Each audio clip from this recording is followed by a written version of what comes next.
Então, vamos lá, bom dia a todos. Hoje vamos finalizar a parte de estudos do documento das diretrizes da inclusão e educação especial de Curitiba, dialogando com a BNCC. A gente já fez a primeira parte de estudos e como combinamos, deixa eu mostrar aqui, a gente está focando aqui no primeiro capítulo desse documento que vai explicar como funciona o atendimento educacional especializado no município de Curitiba. Como é um documento muito extenso, a gente não vai conseguir estudar ele por completo, e aí fica a dica aí para que vocês estudem e continuem a leitura do documento, deem uma olhada aí no documento por inteiro, cada um nas suas casas. Quem quiser ter acesso ao documento, ele está disponível no site da Prefeitura de Curitiba. É só escrever o título dele, diretriz... como que é? O nome completo dele. É extenso o nome dele. Aqui, diretrizes da inclusão e da educação especial de Curitiba. Aí aparece o link e a gente acessa. Então, no último encontro, nós vimos todo o funcionamento das escolas de educação básica com atendimento na modalidade da educação inclusiva e iniciamos o atendimento educacional especializado, que é outro tipo de atendimento realizado na rede municipal de Curitiba para as crianças com deficiência. Acho que nós paramos aqui, né? Acho que era aqui na área visual, né, gente? Sim, bem aí. Então, vamos lá. Então, AE na área visual. O atendimento educacional especializado na área visual, realizado nas escolas especiais, está de acordo com a proposta que acontece nos centros municipais de atendimento educacional especializado e em consonância com a perspectiva da educação especial e inclusiva, que respeita a singularidade de cada indivíduo. Tal como consta nas diretrizes do MEC, Secretaria de Educação Especial 2006. As necessidades decorrentes de limitações visuais não devem ser ignoradas, negligenciadas ou confundidas com concessões ou necessidades fictícias. Para que isso não ocorra, devemos ficar atentos em relação aos nossos conceitos, preconceitos, gestos, atitudes e posturas, com abertura e disposição para rever as práticas convencionais, conhecer e reconhecer e aceitar as diferenças como desafios positivos e expressão natural das potencialidades humanas.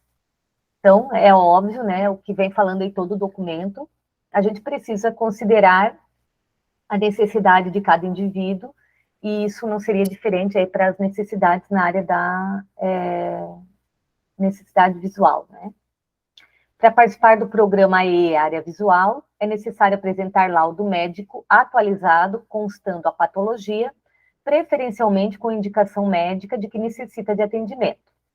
Qual é o público-alvo para participar desse programa?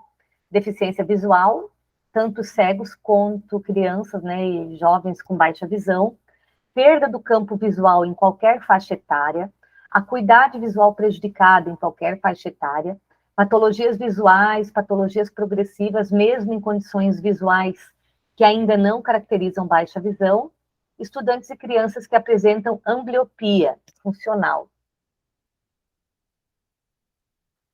distúrbios de alta refração, alta miopia, alta hipermetropia e astigmatismo forte, síndrome de Early ou dislexia perceptual, processamento visual, fotofobia, torcicolor ocular e visão monocular. Então, esse é o público atendido no AEE para a área visual. Agora vamos ver a área auditiva. Atendimento educacional especializado direciona-se ao trabalho pedagógico específico para a compreensão da língua portuguesa, oral e escrita, com o desenvolvimento das habilidades auditivas, detecção, discriminação, reconhecimento e compreensão, pelas experiências com a linguagem usada no cotidiano, família e escola, ampliando e enriquecendo seu acervo linguístico para que possa compreender e participar nos espaços sociais que estejam inseridos. Os estudantes atendidos no AE, área auditiva, nas escolas especiais são. Então, aqui também o público e será realizado esse atendimento. Estudantes que apresentam deficiência auditiva ou surdez, matriculados nas escolas especiais da rede municipal de ensino, independente do grau ou tipo, desde a idade da descoberta do diagnóstico. Estudantes que fazem uso do AASI, aparelho de amplificação sonora individual. Estudantes com implante coclear, estudantes que fazem uso do sistema FM, estudantes com distúrbio do processamento auditivo cerebral, de moderado a grave, após estudo de caso realizado no Centro Municipal de Atendimento Educacional Especializado, com a diretora, professoras da aula auditiva do Centro Municipal e representantes do DIAE. Então, aqui também o público que atende, que abrange esse atendimento na área auditiva. Alguém quer fazer algum comentário sobre esses dois atendimentos, tanto do auditivo, o AE, né, auditivo quanto visual? Podemos seguir? Então, vamos lá. Transporte. O Sistema de Transporte para a Educação Especial, CITES, é um sistema criado para prestar serviço de transporte urbano aos estudantes com deficiência, matriculados na modalidade de educação especial em escolas municipais, estaduais ou mantidas por entidades filantrópicas, situadas no limite urbano do município de Curitiba. O objetivo é garantir medidas apropriadas para assegurar aos estudantes com deficiência o acesso em igualdade de oportunidades com as demais pessoas ao transporte escolar. É regulamentado pelo decreto municipal e organizado pela gerência do CITES. Então, é aqueles ônibus que a gente, né, vê circulando aí pela cidade, se não me engano, são azuis, né? E fazem o transporte das crianças. Agora, outra forma de atendimento é a classe especial. Diante da diversidade humana existente em nossa sociedade, é necessário pensar nas diferenças individuais presentes no interior da escola, respeitando-as e potencializando as oportunidades de aprendizagem para todos, aderindo assim ao compromisso da Rede Municipal de Curitiba com relação aos Objetivos de Desenvolvimento Sustentável, em especial com relação ao ODS 4. Quem lembra qual é o ODS 4? Educação de qualidade. Isso, educação inclusiva e de qualidade, né? Então, é isso aí. Com o objetivo de favorecer o trabalho pedagógico e as necessidades educacionais dos estudantes. Então, quando é objetivo, a gente gosta de destacar, né? Então, as necessidades educacionais dos estudantes com características, interesses e competências de aprendizagens específicas, faz-se necessária a organização de programas e serviços especializados que respeitassem o nível de aprendizagem do estudante e seu potencial cognitivo e formas diferenciadas de intervenção.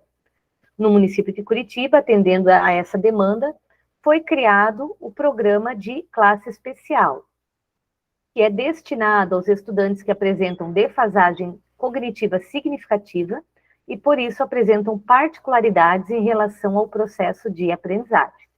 Então, é para esse público que é destinado às classes especiais. Aí, de acordo com a deliberação 1 de 2015 do Conselho Municipal de Educação de Curitiba, a qual delibera acerca das normas e princípios para a educação especial no município, tem-se, né? As instituições de educação e ensino comuns poderão solicitar a abertura de classes especiais mediante demanda existente nos anos iniciais do ensino fundamental, cuja autorização e funcionamento e demais procedimentos de regularização de funcionamento atenderão às normas estabelecidas nesta deliberação. Então, vamos ver aí quais são as normas, né, para que existam essas classes especiais dentro das escolas de educação básica. A classe especial destina-se aos educandos que apresentam 1. Defasagem de idade, ano escolar, com deficiência intelectual leve. 2. Deficiência intelectual social, associada à falta de estimulação ambiental e ao cognitivo rebaixado. 3. Deficiência intelectual moderada com repertório de comunicação e relacionamento adequado ao meio. Excluem-se dessa modalidade os educandos com transtorno de comportamento. Então, ele é voltado aí realmente para as questões relacionadas à aprendizagem.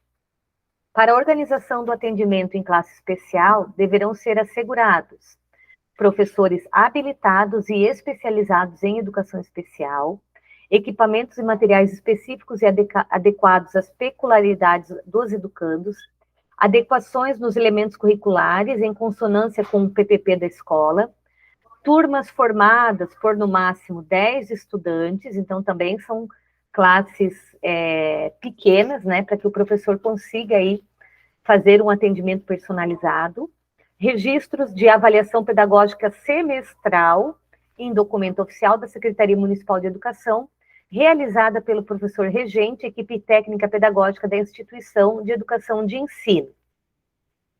Então, se a gente for ver, nós que estudamos aí a primeira parte do documento, o funcionamento dessas classes especiais, elas seguem mais ou menos as mesmas diretrizes da escola de educação básica na modalidade de educação inclusiva, né? Com relação à avaliação, a quantidade de crianças na turma, o próprio público, né, a ser atendido. A questão do profissional também. Se alguém aí já trabalhou ou tem experiência com a classe especial, conta pra gente aí como funciona. Ou sabe mais ou menos como funciona, né? Então, eu já trabalhei 5 anos na APAE. Na PAI, no caso, né? E daí funciona. Lá você faz assim de tudo um pouco, né? Eles aprendem a bordar, eles podem aprender a pintar. Né? Cada professor tem a sua sala e você trabalha com várias oficinas. Legal. É um trabalho bem diferenciado. E tem que ter amor, né? Tem que ter muito amor, dedicação, que ali você tem que fazer de tudo um pouco. Sim. É o cuidado, você ensinar uma profissão, uma oficina, de tudo um pouco, né? Tem psicóloga, tem de tudo. Legal. Mas vamos voltar então para a nossa classe especial.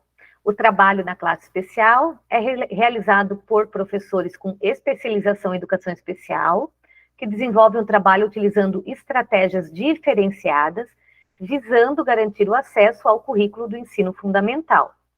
Então, pelo que está escrito aqui, esse trabalho é específico para o ensino fundamental. A classe especial conta com grupos reduzidos de estudantes que são atendidos em salas de aula dentro das escolas do ensino fundamental. Esse programa tem caráter transitório, com duração máxima de 2 anos. Interessante, esse parágrafo aqui é bem importante.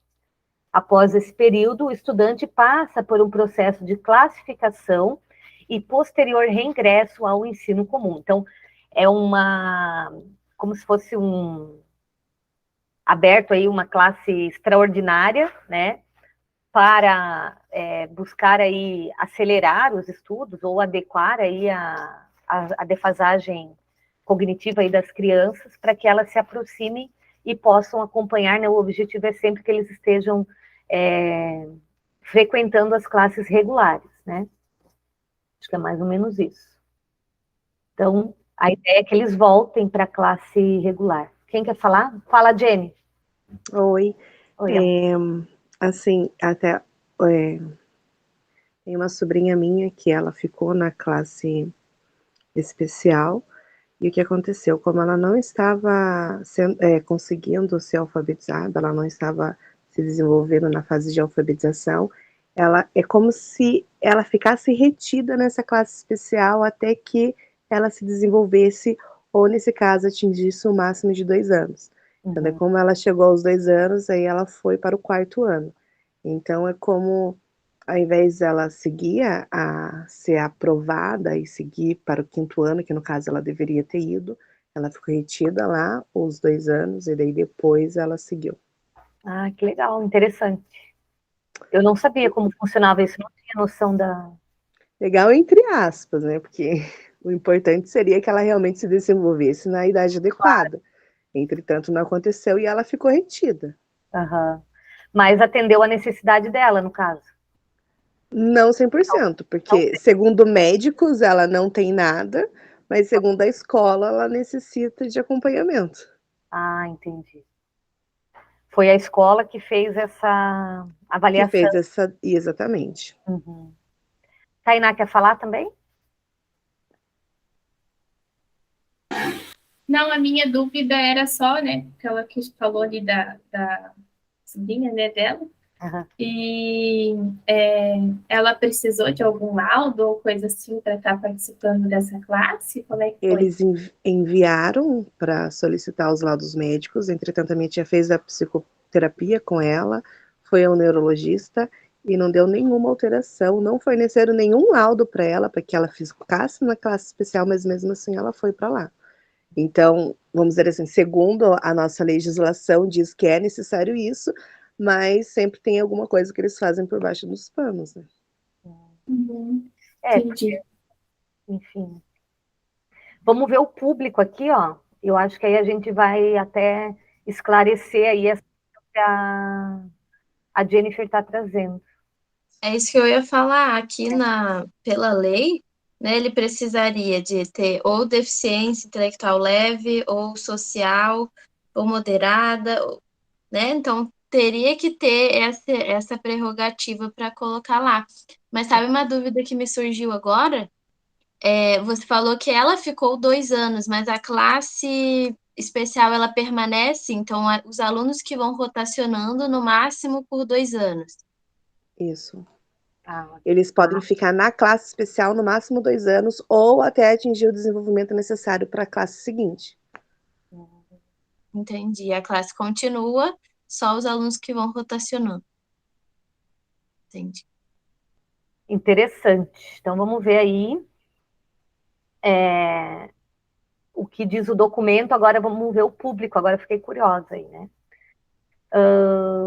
Esse material disponibiliza ao leitor a forma de ingresso e saída, descrição do trabalho pedagógico realizado no programa de classe especial e relato de boas práticas, né? Então, vamos ver o que ele vai apresentar. Então, primeiro aqui com relação ao público. Os estudantes que são atendidos pelo programa de classe especial são os que apresentam um significativo prejuízo cognitivo, o que acarreta em uma defasagem com relação à sua aprendizagem. Esses estudantes têm limitações em competências como comunicação, autocuidado, interação social, funções acadêmicas, entre outras. Elas podem variar quanto à forma e ao grau de comprometimento. Isso não significa que são incapazes de aprender, pois acreditamos que a aprendizagem sempre ocorre, porém de forma particular em cada indivíduo. Esses estudantes chegam até a classe especial após avaliação realizada nos Centros Municipais de Atendimento Educacional Especializado ou adequação de encaminhamento segundo os parâmetros da Secretaria Municipal de Educação de Curitiba. São estudantes que já têm uma caminhada acadêmica, mas, na maioria das vezes, não obtiveram sucesso. Por esse motivo, necessitam de acolhimento e resgate, não só de suas competências acadêmicas, como também de sua autoestima. O profissional da educação que irá atendê-lo deve procurar criar condições para que o estudante ultrapasse as barreiras criadas anteriormente. O trabalho com os conteúdos do currículo de ensino fundamental deve ocorrer por práticas que estimulem cada potencialidade, com o objetivo de superar as limitações. Um trabalho que não requer intervenções complexas, mas exige uma atuação mais individualizada com o uso de materiais diferenciados.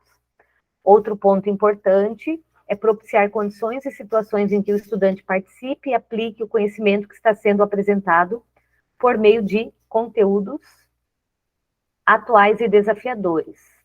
O plano é atender às necessidades dos estudantes sem se desviar dos conteúdos indicados pela Rede de Curitiba e dos princípios básicos da educação propostos para os demais estudantes. Quais são os objetivos da classe especial? Retomar as aprendizagens não consolidadas, sistematizando conteúdos e assegurando a igualdade de oportunidades. Garantir a inserção gradativa dos estudantes nas turmas do ensino comum de maneira efetiva, Efetivar a educação de qualidade, considerando os diferentes ritmos e especificidades de aprendizagem dos estudantes.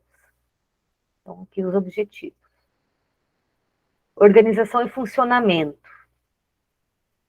Acompanhamento do programa da classe especial. O acompanhamento do programa é realizado pela Gerência de Atendimento Educacional Especializado, que tem em sua equipe pedagogos especializados.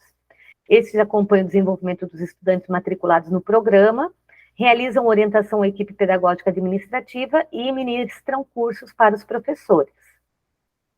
Para a abertura da turma de classe especial, é necessário, no mínimo, 8 estudantes que ainda não frequentem o programa e que tenham, aqui é um critério, avaliação pedagógica ou adequação de avaliação externa. Então, se a equipe pedagógica da escola avaliar, ou da secretaria, tem aquela Secretaria de Atendimento Educacional Especializado, provavelmente é válido no caso, né?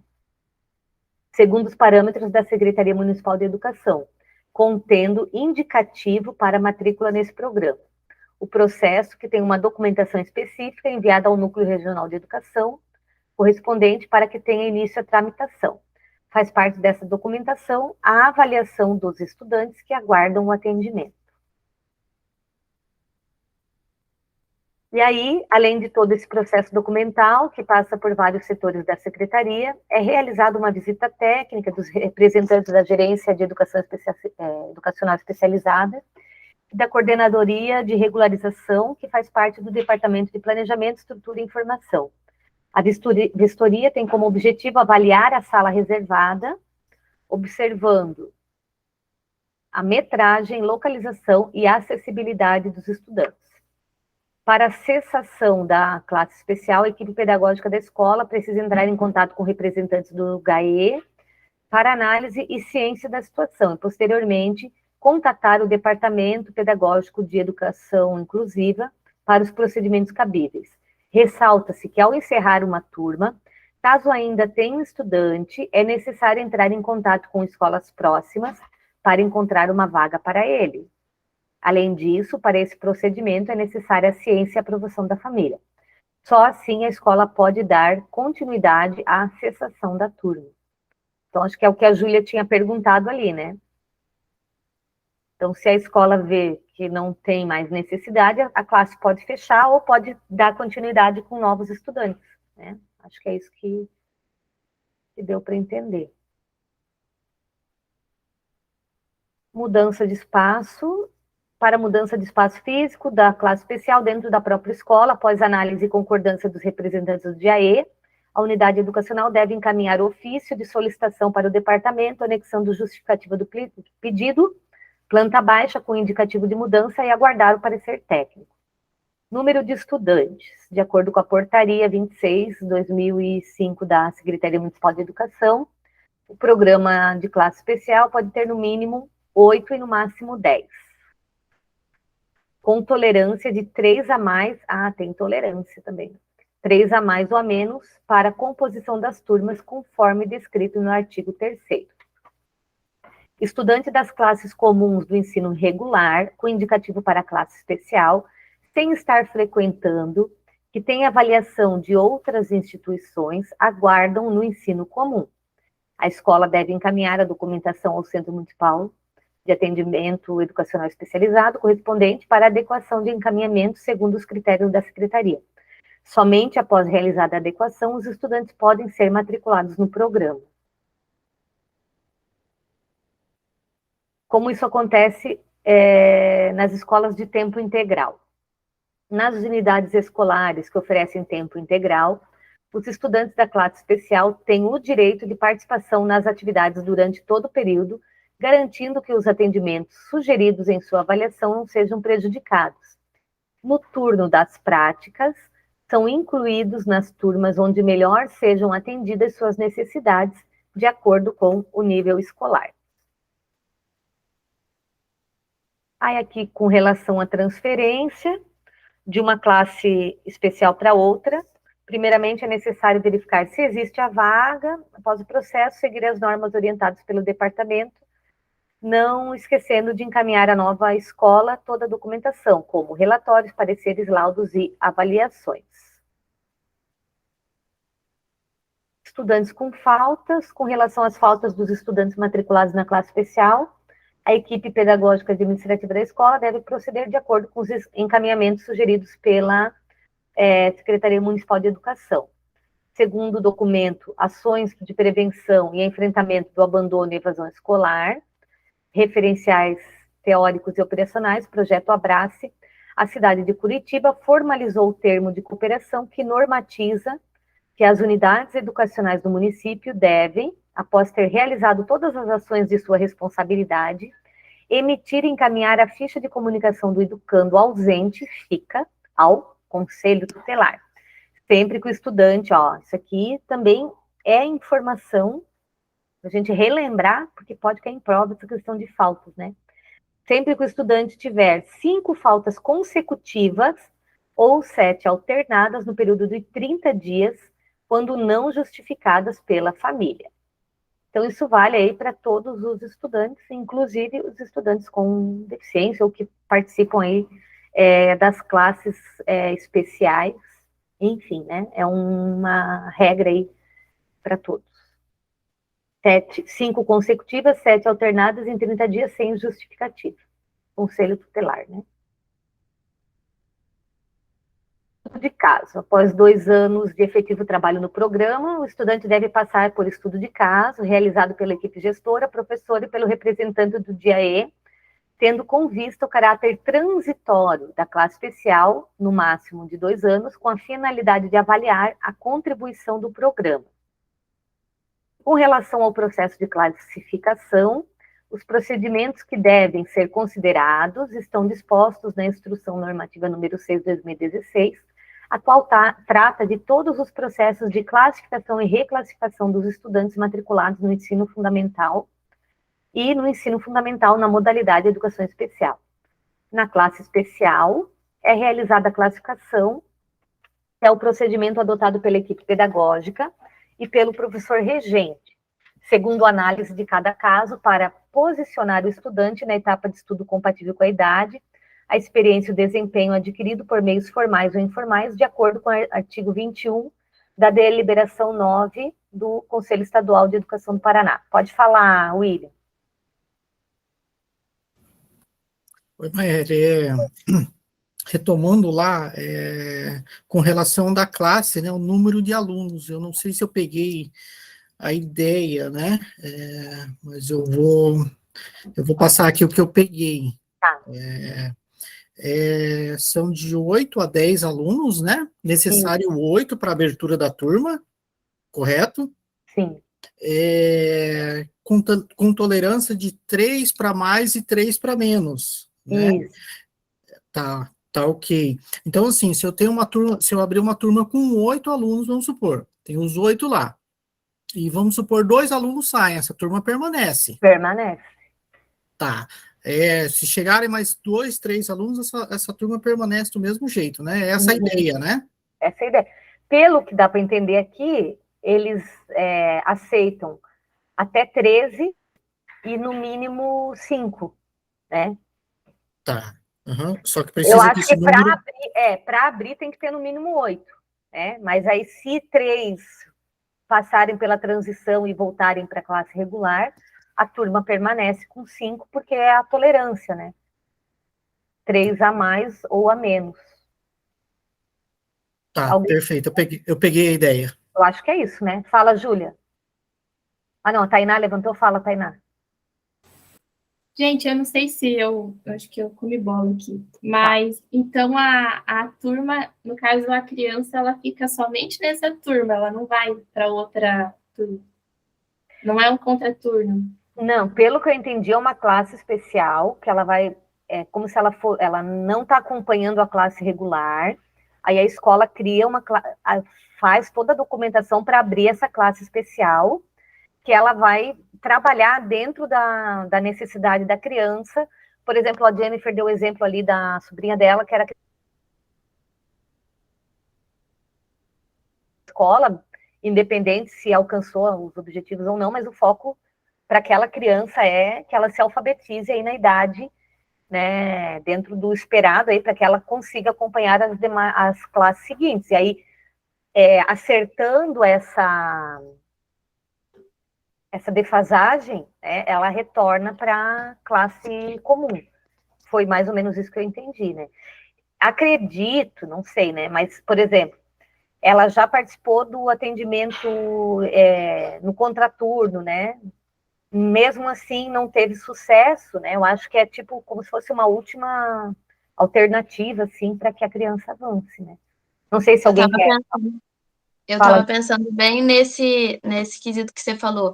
A prioridade, hoje em dia, eu acho que é incluir ela na turma da classe comum e trabalhar o contraturno, né, numa sala de recursos e tal. E aí, no caso dessa classe especial, pelo que eu entendi, é quando a escola tem muitos casos recorrentes de mesma criança trabalhando contraturno, ela não consegue evoluir, e aí quando a escola tem 8 crianças ou mais nessa situação, aí ela faz o pedido para abrir uma classe especial.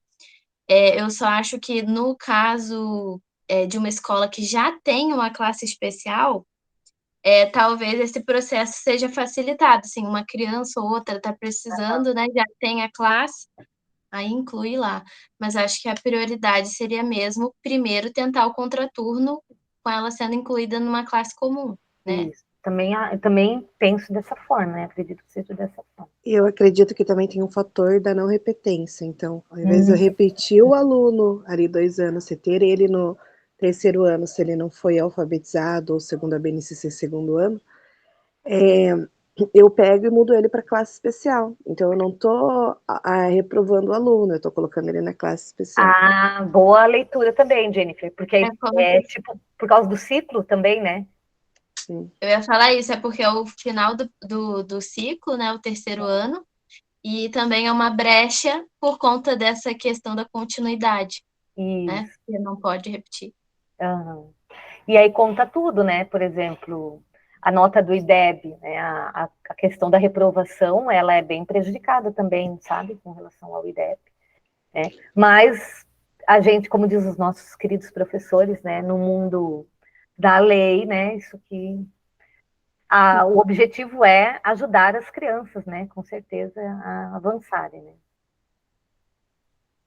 Esses pormenores aí, esses pormenores é a nossa leitura, né, meninas? Meninas e menino, né? A nossa inferência no texto aqui, né? Porque o que está dizendo na lei é que, né, não querem deixar nenhuma criança para trás. Então tá, vimos aqui das faltas, onde a gente tinha parado, estudo de caso, classificação, acho que a gente estava aqui, né? A gente parou aqui na classificação, né? Isso. Ah, tá. Então, de acordo com a normativa 6/2016, o tópico 1.1.5 da página número 6, encontram-se os procedimentos para o processo de classificação para os estudantes egressos de classe especial e das escolas de ensino fundamental na modalidade de educação especial, das competências e atribuições das escolas. Após análise pela equipe pedagógica e professores sobre a possibilidade da classificação, é necessário, verificar no Sistema Estadual de Registro Escolar o último ano cursado pelo estudante antes do seu ingresso no programa da classe especial. Convocar o responsável pelo estudante para a ciência do processo de adaptação para possível classificação dele, registrando em livro-ato. Encaminhar para o departamento um ofício antes de iniciar o processo de adaptação com o estudante, informando nome completo, data do início do processo de adaptação, ano e turma em que esse estudante fará a adaptação, cópia da certidão de nascimento e a cópia da ata de ciência da família. Organizar comissão formada por professores, pedagogos, direção e secretária para efetivar o processo, registrando a designação dos membros da comissão em livro-ato. Dar início ao processo de adaptação do estudante, sendo que este deve ser no máximo de até 3 meses, considerando que, se o estudante estiver adaptado em um período menor, deve iniciar a etapa final do processo de classificação. O processo de adaptação consiste em manter o estudante na turma e no ano do ensino regular. avaliar o desempenho acadêmico do estudante, indicado para o ensino fundamental em todos os componentes curriculares da BNCC, em língua portuguesa, matemática, história, geografia, ciências, educação física, arte e ensino religioso. As avaliações devem ser formuladas pelo professor regente e pelos demais professores que trabalham com a turma em que o estudante está realizando a adaptação, em conjunto com a equipe de professores da classe especial. As avaliações devem ser acompanhadas pelas pedagogas da escola. Nos componentes curriculares de ensino religioso, arte e educação física, os professores podem fazer um relatório descritivo sobre os conhecimentos adquiridos pelo estudante durante as aulas ministradas. O professor regente deve considerar as possíveis dificuldades do estudante, sendo que este necessitará de olhar atento e cuidadoso para todo o seu processo de aprendizagem, realizando as atividades propostas e participando das aulas, nas quais a professora regente irá verificar seu desempenho. Registrar os resultados obtidos dessas avaliações em ata lavrada, em livro próprio e posteriormente em ata digitada, que devem ser assinados por todos os professores que realizaram as avaliações. Encaminhar à chefia do núcleo pertinente o comunicando a classificação do estudante, anexando cópia da ata de ciência do início do processo com o responsável, da ata de avaliação de conhecimento digitada e as avaliações realizadas com o estudante. Ao retornar o processo do núcleo pertinente, dar ciência ao responsável do resultado do processo finalizado, registrando em ata. Em seguida, realizar a manutenção no sistema, né, e arquivar toda a documentação na pasta individual do estudante. O professor regente deve elaborar o plano de apoio pedagógico individual, de acordo com as necessidades do estudante. Né? Então, ele vai continuar sendo acompanhado, mesmo retornando para a classe regular. Para a inserção do estudante da classe especial, a educação de jovens e adultos, EJA, os processos administrativos acontecem da mesma forma apontada anteriormente, no entanto, devem ser observadas, além daquelas, as seguintes orientações. O estudante deve ter 15 anos completos, conforme o parecer 174/2008 do Conselho Estadual de Educação, tendo também consentimento da família. As avaliações e ata de avaliação de conhecimentos devem ser realizadas pela equipe da EJA, na qual o estudante realiza a adaptação. Concluídas as avaliações e a elaboração da ata, os documentos são enviados para a escola de origem do estudante, a qual dá prosseguimento ao processo. Aqui é com relação ao núcleo regional, né, para fazer a classificação, ao departamento.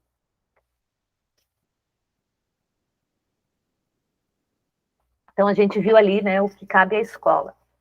Após a classificação, os estudantes com comprovada deficiência intelectual são acompanhados pela gerência de inclusão do departamento e podem participar do programa de sala de recursos de aprendizagem, mediante documento para matrícula, que segue junto com o parecer do GAEE no processo de classificação. Então, essa criança continuará sendo acompanhada, tendo um atendimento direcionado, né, de acordo com a sua necessidade.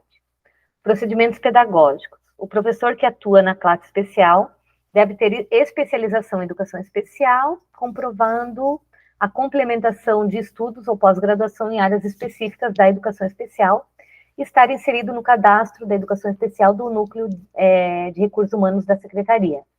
O envolvimento da equipe pedagógica é de fundamental importância no trabalho desenvolvido na classe especial, possibilitando a integração entre os profissionais da escola no processo de ensino e na elaboração de estratégias didáticas adequadas às necessidades pedagógicas específicas para cada um dos estudantes.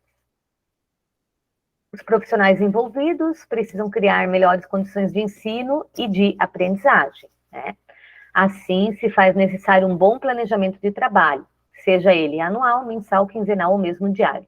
Ao planejar, o professor deve oferecer todas as oportunidades possíveis para que os estudantes sejam incentivados a se expressar, pesquisar, criar hipóteses e reinventar o conhecimento. Então, assim como a gente viu nos outros documentos, né, o mesmo objetivo para as classes especiais. Como ocorre o planejamento na classe especial?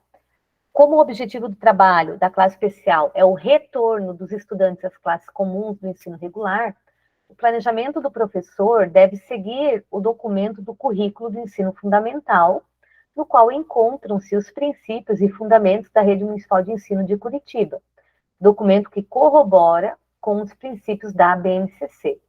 Dessa forma, entende-se que o planejamento de ensino da classe especial deve ser organizado por trimestres, contando com a participação de todos os profissionais envolvidos e com a supervisão do pedagogo de referência.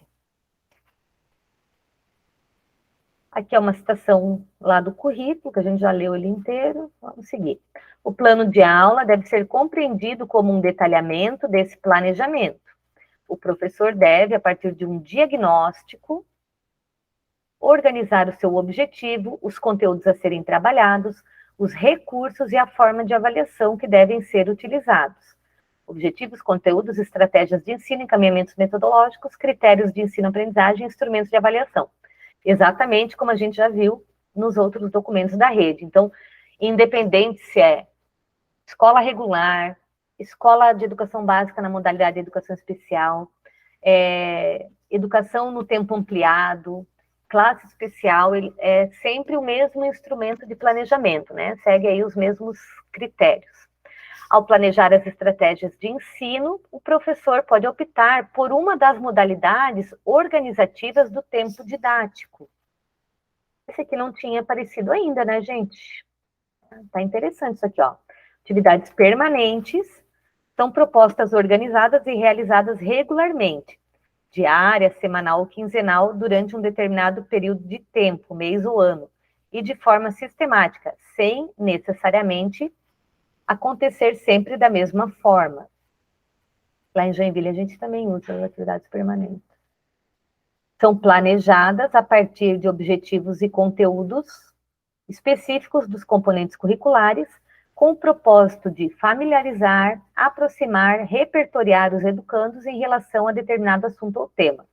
A constância e regularidade das propostas possibilitam aos educandos a apropriação gradativa de conhecimentos e o desenvolvimento da autonomia intelectual, proporcionando ao trabalho educativo bases para o aprofundamento de outros conhecimentos. Algumas possibilidades, leituras, jogos pedagógicos, entre outras. Então, as atividades permanentes são aquelas que a gente faz todos os dias, né? Chamada, calendário, né? Momento da leitura, hora da brincadeira, né? São aquelas atividades, mesmo que a gente possa variar, né? Não precisa acontecer sempre da mesma forma, mas elas vão acontecer aí todos os dias.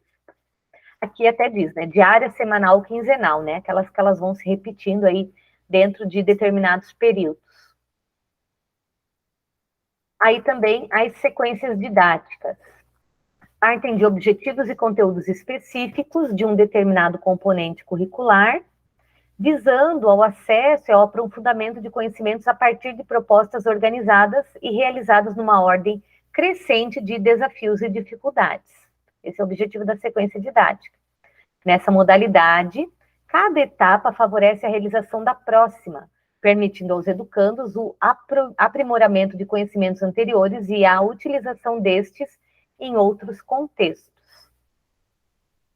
Então, a sequência didática ela é diferente dos projetos, né? Os projetos eles podem ter aí até uma duração maior, a sequência ela é mais curtinha e tem esse objetivo aí dos desafios, né, dificuldades serem crescentes. Os projetos didáticos referem-se à organização de propostas contextualizadas que se articulam entre si, visando atingir propósitos didáticos no sentido de alcançar objetivos relacionados aos componentes curriculares e aos propósitos comunicativos que se referem à socialização dos conhecimentos construídos.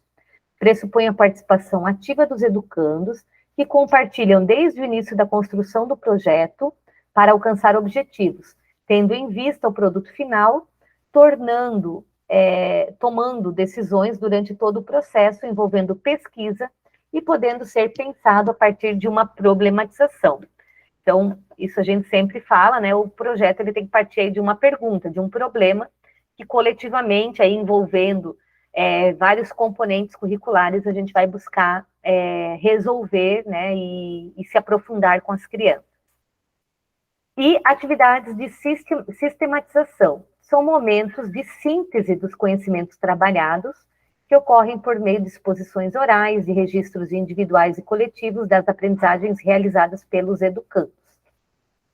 Aqui está a referência, depois a gente pode dar uma olhada lá nas referências bibliográficas. Eu não conheço esse autor, Neri, depois quero até olhar lá da onde foi tirado esses conceitos que eu achei interessante, né? E às vezes pode até ser uma questão de prova aí relativa às modalidades organizativas do tempo didático na rede, né?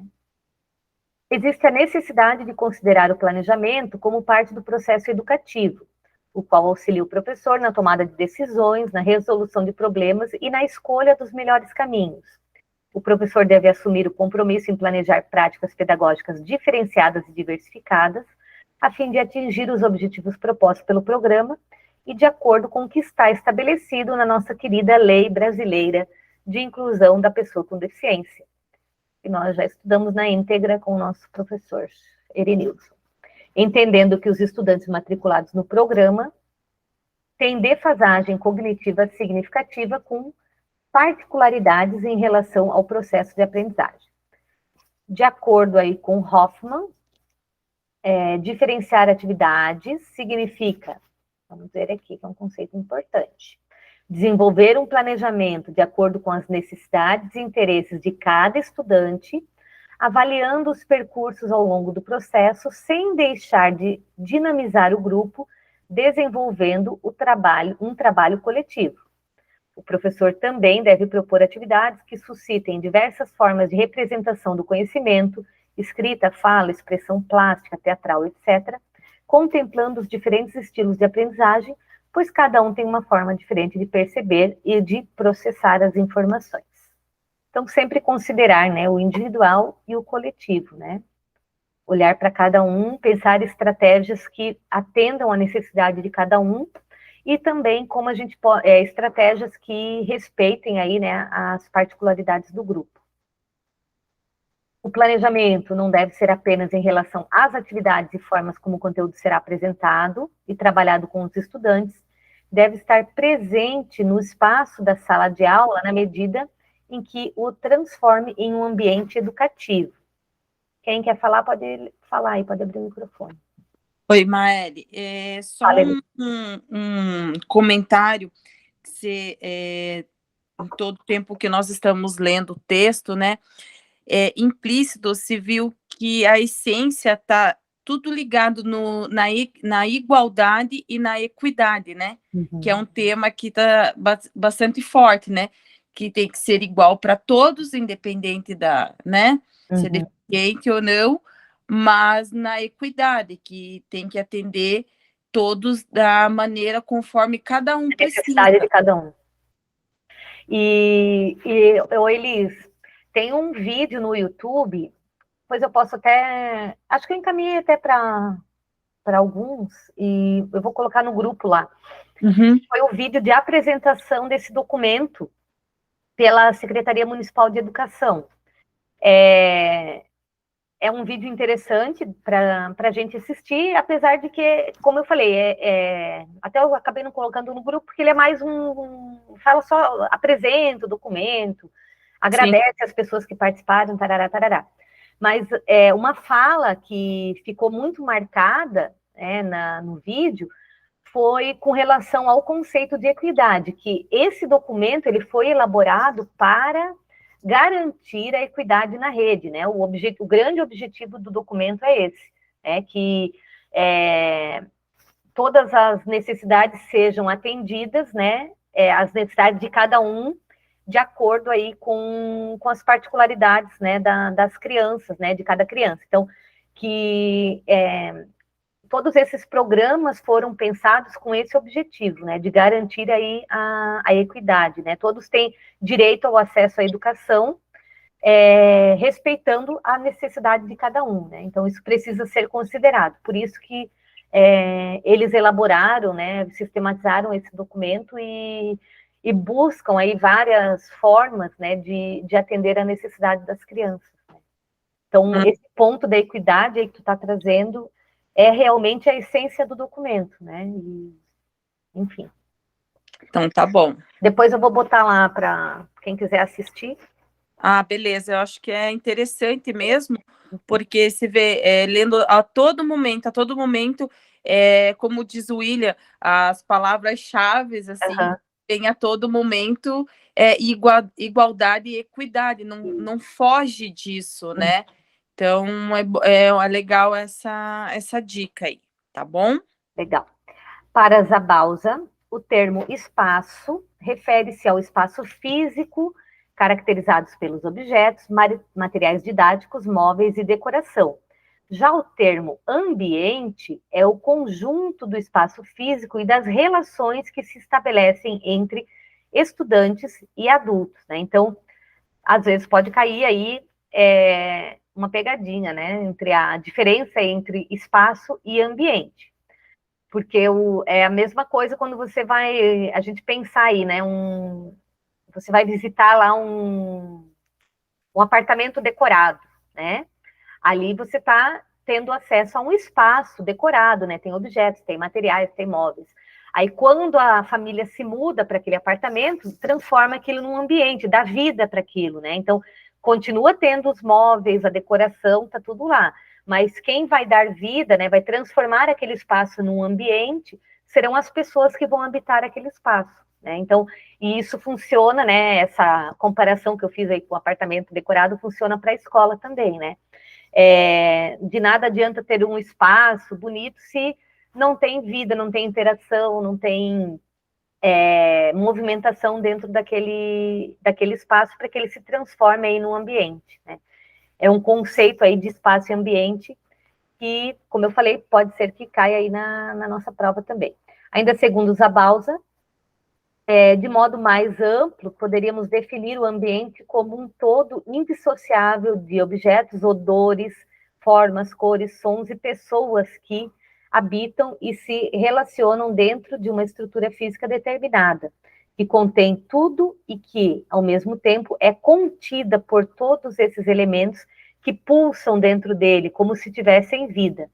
Por isso, dizemos que o ambiente fala, transmite-nos, mas nunca nos deixa indiferentes, né? Então, a gente até já falou sobre isso em outros encontros, né? O quanto o espaço comunica, né? O ambiente vai comunicar o que está sendo vivido pelas crianças, por aquela turma dentro da escola. O ambiente da sala de aula deve ser construído com intencionalidade, objetivando favorecer o processo de aprendizagem dos estudantes, construindo uma rede de possibilidades para o desenvolvimento do planejamento do professor. E agora, por fim, a avaliação nas classes especiais.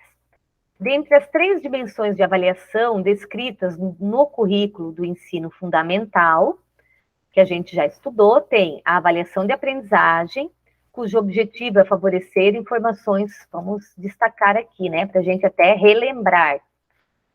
3 dimensões da avaliação estão lá no currículo. Avaliação de aprendizagem, que o objetivo é fornecer informações sobre os processos de aprendizagem dos estudantes. Beleza. A avaliação dos estudantes da classe especial deve ser pensada de maneira formativa, enquanto acompanhamento, reflexão e redirecionamento da ação pedagógica. Então, palavras-chave aí, nosso querido William. Avaliação formativa, acompanhamento, reflexão e redirecionamento da ação. É preciso deixar claro que não estamos falando apenas da avaliação formal, realizada ao final dos trimestres, para a apresentação dos resultados no momento do conselho de classe, mas também daquela avaliação diária, organizada pelo professor com diferentes instrumentos. Então, esse parágrafo aqui super importante, né? Que também destacar a avaliação formativa.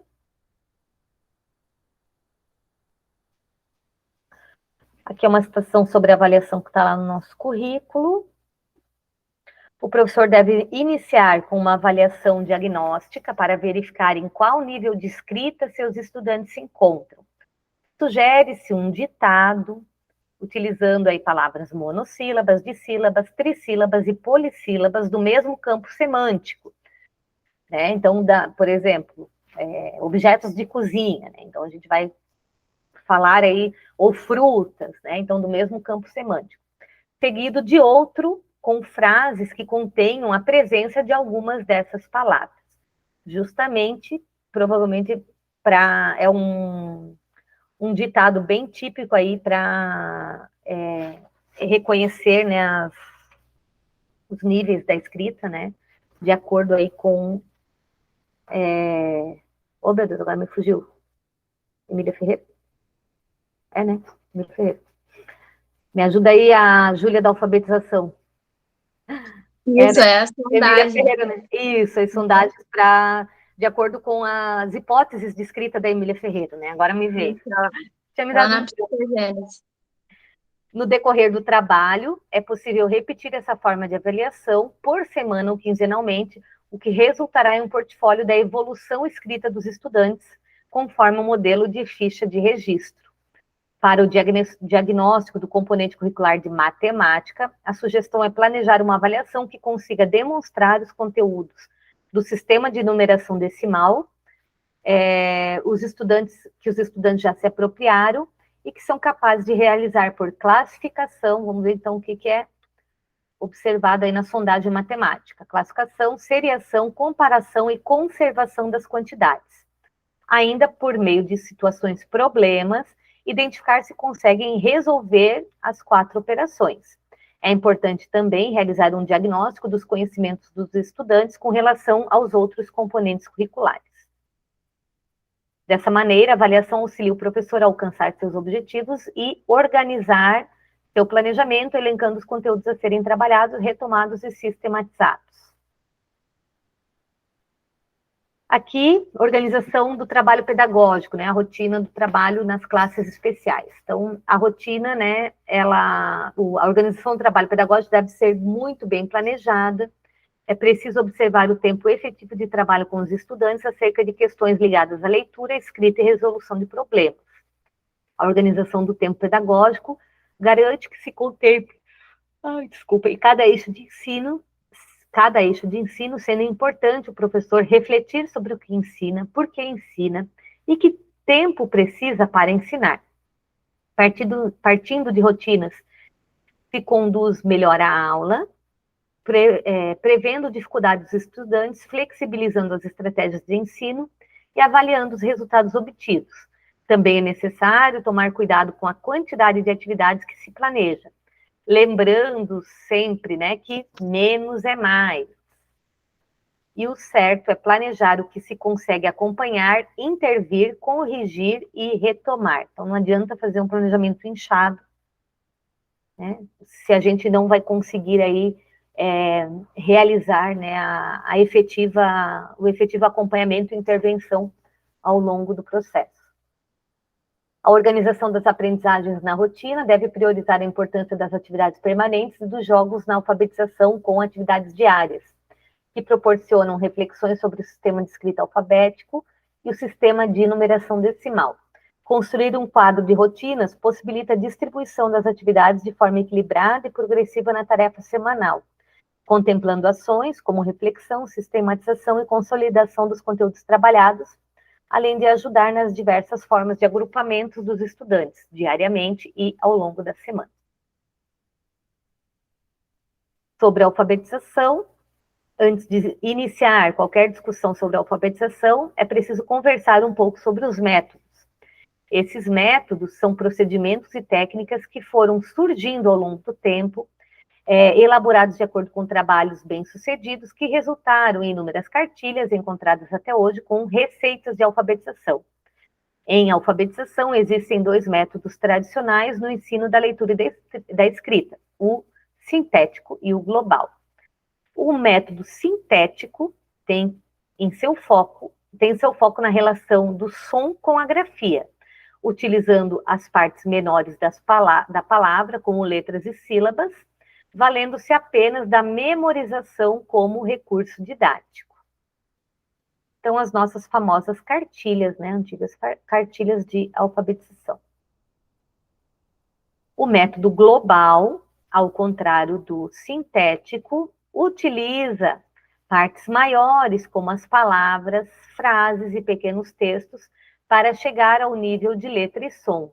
Para esse método, a leitura ocorre visualmente, trata-se de uma análise global, em que o reconhecimento das frases e palavras é fundamental, sendo o conhecimento dos seus componentes apenas secundário. Na época em que vigoravam os métodos acima mencionados, não eram considerados no processo de aprendizagem a competência linguística da criança e suas capacidades de adquirir conhecimento de forma cognitiva. Havia uma valorização da capacidade léxica da criança, porém, teorias sobre aprendizagens associativas, imitação e reforço seletivo não explicaram como as crianças aprendiam as regras sintáticas. E aí vem a Emília Ferreiro, que eu tinha falado anteriormente. Então, a partir dessas reflexões, Emília Ferreiro começa a desenvolver sua teoria sobre a aquisição e o desenvolvimento da leitura e da escrita. Sua visão é de que a criança busca ativamente compreender a linguagem, cria hipóteses, desenvolve sua própria gramática e procura testá-la. Assim, reconstrói em si a linguagem. Portanto, a aquisição da capacidade de leitura e escrita é um processo muito semelhante à própria aquisição da linguagem no processo evolutivo. Entende-se que adotar um método nos dias atuais é privilegiar o ensino em detrimento da aprendizagem, sem levar em consideração a forma com que cada estudante aprende, ignorar o conhecimento prévio, empregar um modelo único de imagem real e não privilegiar o significado, dificultando a memorização, enfim, não é o incluir, né? Então, esse documento está indo contra a adoção de métodos específicos de alfabetização. A busca por um melhor método para ensinar a ler é fundamentalmente equivocada, na medida em que a abordagem mais efetiva a ser usada com qualquer criança depende, de modo crucial, dos conhecimentos, habilidades e experiências que a criança traz consigo para a tarefa de aprendizagem da leitura. Ressalta-se ainda que o ensino e o aprendizado da língua não podem ser restritos a um mero ato técnico, como ensinar o estudante a desenhar letras e construir palavras, pois, como conceitua Vygotsky, que com certeza vai cair na nossa prova, alguma coisa sobre ele, é um sistema de representação da realidade extremamente sofisticado, né? Por sua vez, deve ser ensinado ao estudante de modo significativo, para que se aproprie da linguagem escrita como um sistema substancial para sua vida social e comunicativa. A linguagem é concebida como um produto cultural construído ao longo da história, e a consolidação desse produto se dá através do saber pedagógico do professor, que diz respeito a uma articulação conjunta de saberes, ideias, valores, suposições e rotinas que legitimam a função educativa e que regulam a ordem prática do ensino. Os estudantes que recebem indicativo para participar do programa de classe especial ainda não são capazes de interagir por meio de textos escritos em diferentes situações cotidianas. Ainda não se apropriaram dos conhecimentos para a utilização do sistema de escrita alfabética, nem do sistema de numeração decimal. Então, aqui traz aí, novamente, um pouquinho do perfil desses estudantes. Segundo Moraes, o alfabeto e a numeração decimal são sistemas notacionais, o que significa que o aprendizado é um processo cognitivo complexo, pois nesses sistemas não existe apenas um conjunto de caracteres ou de símbolos, mas sim um conjunto de regras ou propriedades para cada sistema, que definem rigidamente como aqueles símbolos funcionam para poder distribuir os elementos da realidade que notam ou registram. Moraes afirma que, ao se apropriar de qualquer sistema, é preciso compreender e internalizar suas regras ou propriedades e aprender suas convenções. Acreditando que os estudantes não têm de descobrir tudo sozinhos, ele organizou 10 propriedades referentes ao sistema da escrita alfabética descritas a seguir.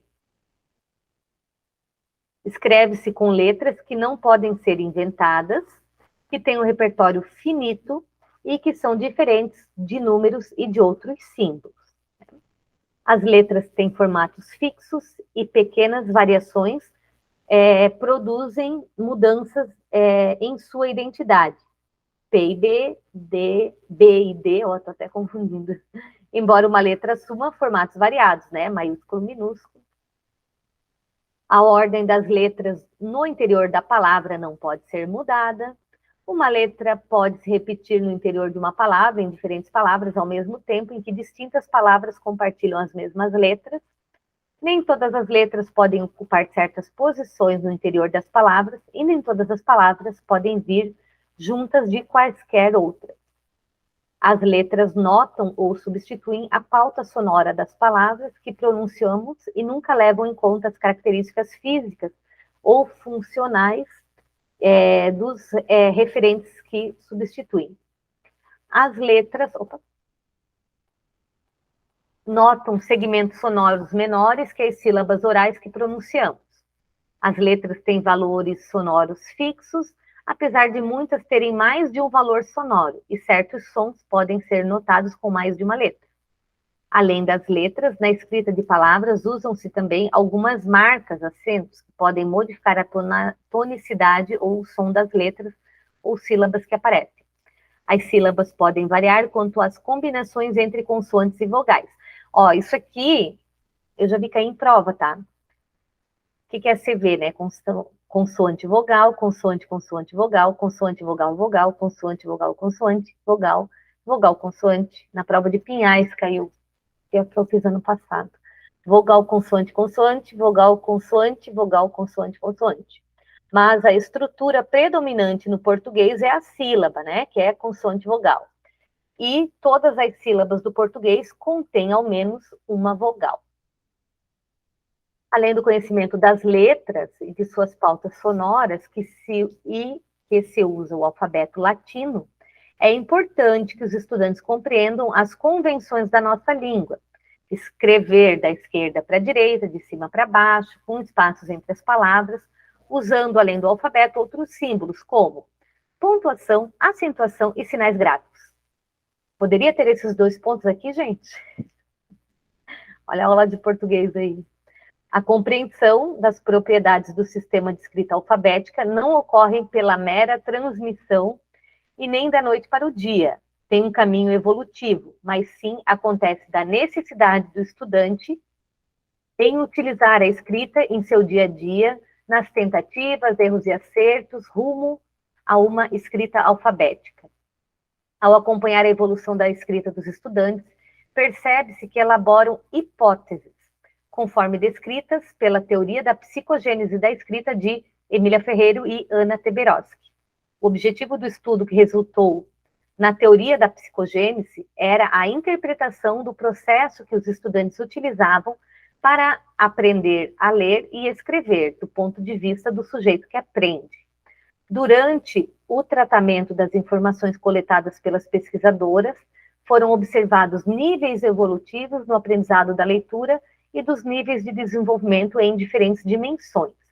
Já em relação ao desenvolvimento da escrita, foram estabelecidos níveis explícitos, sendo que na obra inicial foram sistematizados os níveis pré-silábico, silábico, silábico alfabético e alfabético. Isso aqui também caiu na prova de Pinhais, e pode ser que caia na nossa. É importante a gente dar, como diz a nossa professora Cris, uma googada aí, para quem não conhece os níveis de escrita, né? Às vezes pode ser matéria, já que está aparecendo num dos documentos, pode ser matéria da prova aí também, tá? Mais tarde foram percebidos os níveis silábico sem valor sonoro e silábico com valor sonoro. Por isso, é preciso deixar o estudante escrever como sabe e não apenas copiar as palavras escritas corretamente pelo professor. Dessa forma, pode-se detectar em qual nível de compreensão está e, assim, planejar atividades que o levem a refletir sobre sua forma de escrita, passando de um nível para o outro e evoluindo aí nas suas hipóteses, né? Outra pesquisadora que dedicou seus estudos na aprendizagem do sistema de escrita alfabética foi Linha Henry, essa eu não conheço, R, não sei nem como pronuncia. Sua contribuição foi com relação ao eixo da leitura e também para o trabalho de alfabetização nas línguas alfabéticas. R, eu não sei como se pronuncia esse nome, Henry. Henry. Henry afirma que a aquisição da leitura se dá através de palavras, segundo essa pesquisadora.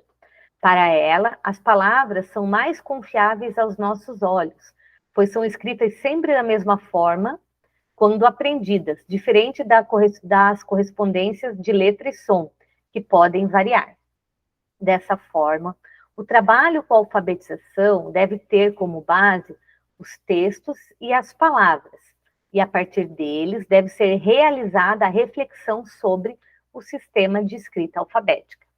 Segundo R, quando se lê uma palavra já conhecida, a pronúncia, o significado e o seu papel semântico são ativados por nossa memória, o que resulta em uma leitura automática. A memória é construída por meio de conexões com relação à leitura, por meio de conexões. Com relação à leitura, essas conexões ocorrem de duas formas, por características visuais e pela decodificação de grafema e fonema.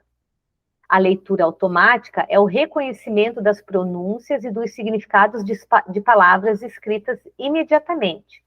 Quanto mais automaticamente os estudantes realizarem a leitura de palavras, mais amplo tem para se concentrar no significado dos textos. Por isso, é importante a sistematização dos textos e palavras, pois os estudantes desenvolvem um léxico mental, criando um dicionário virtual em sua memória, o que auxilia na compreensão do que está lendo ou do que será lido para eles. Nós tivemos aí uma aula sobre alfabetização na rede, né? Achei muito bom esse texto. Esse último conceito aí tem a ver com as duas rotas que o nosso cérebro faz para ler.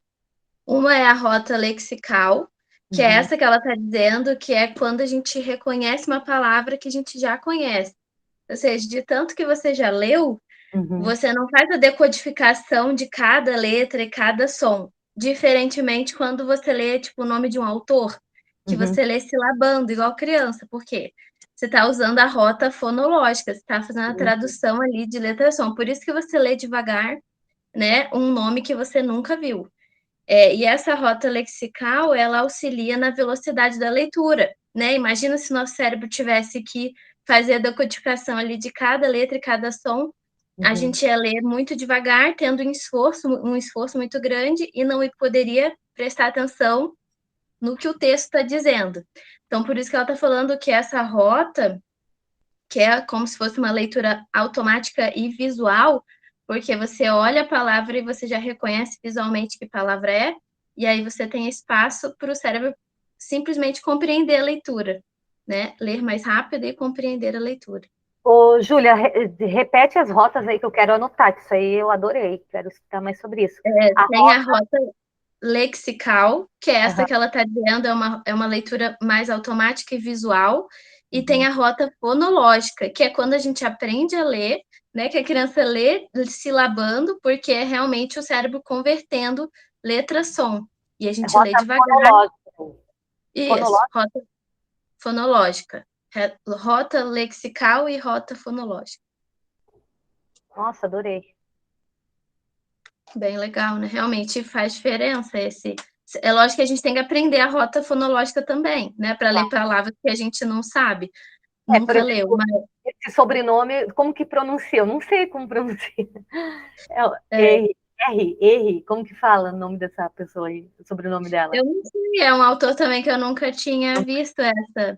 Até botei aqui para pesquisar, mas sobre esse conceito de leitura visual, né? A rota lexical eu já tinha estudado. Legal, adorei. Vamos continuar. É preciso ter claro que o papel da ação pedagógica do professor da classe especial é promover condições e oportunidades para que os estudantes apreciem e produzam textos, realizando um trabalho que possibilite ao estudante compreender e se relacionar melhor com o mundo em que vive. Então, esse é o objetivo, né? Eles apreciem e produzam textos. Por isso, a escolha dos textos a serem sistematizados se torna uma tarefa muito importante, pois, mesmo que os estudantes ainda não dominem a leitura e a escrita, podem escutar a leitura feita pelo professor e assim ampliar seus conhecimentos. Indica-se que os textos sejam de diferentes gêneros. Aí aqui um conceito de gêneros textuais, né? Gêneros textuais, segundo Marcuse, são os textos materializados em situações comunicativas recorrentes, aqueles encontrados em nossa vida diária. No interior da escola, o gênero se transforma em um fértil instrumento interdisciplinar, ferramenta utilizada para o trabalho com a maioria dos conteúdos da língua portuguesa. A alfabetização deve ser pensada num sentido amplo.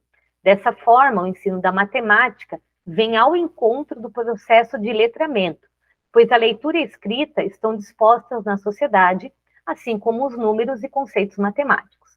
Da mesma forma que o trabalho com a língua deve partir de textos materializados em nossa sociedade, a matemática deve ter como base a resolução de problemas.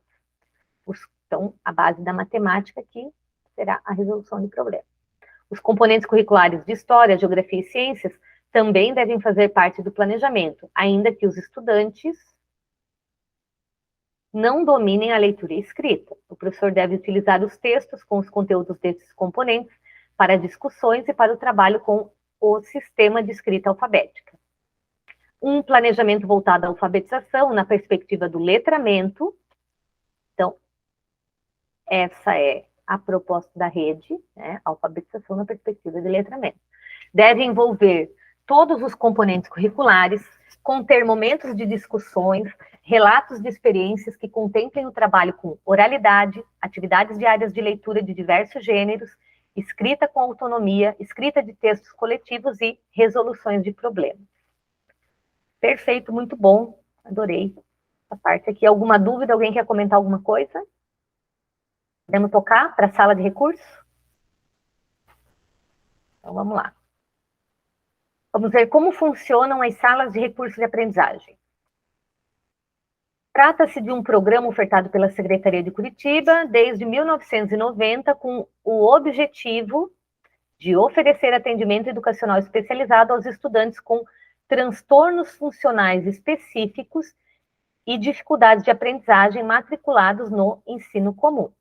A implantação desse programa está embasada na deliberação 20 de 86 do Conselho Estadual de Educação do Paraná, a qual fixa normas para a educação especial, modalidade da educação básica para estudantes com necessidades educacionais especiais no sistema de ensino do Estado do Paraná, e na deliberação 1 de 2015, a qual delibera acerca das normas e princípios para a educação especial no município de Curitiba, no artigo 20, inciso 2.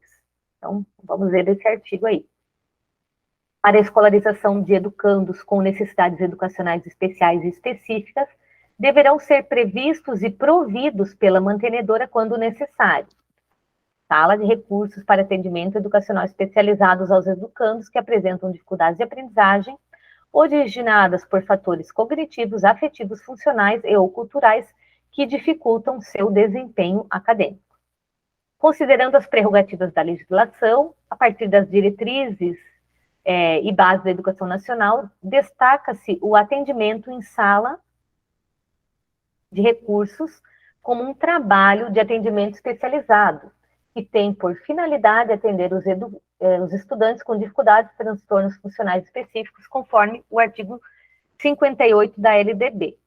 Entende-se por educação especial, para os efeitos dessa lei, a modalidade de educação escolar oferecida preferencialmente na rede regular de ensino para educandos com deficiência, transtornos globais de desenvolvimento e altas habilidades ou superdotação.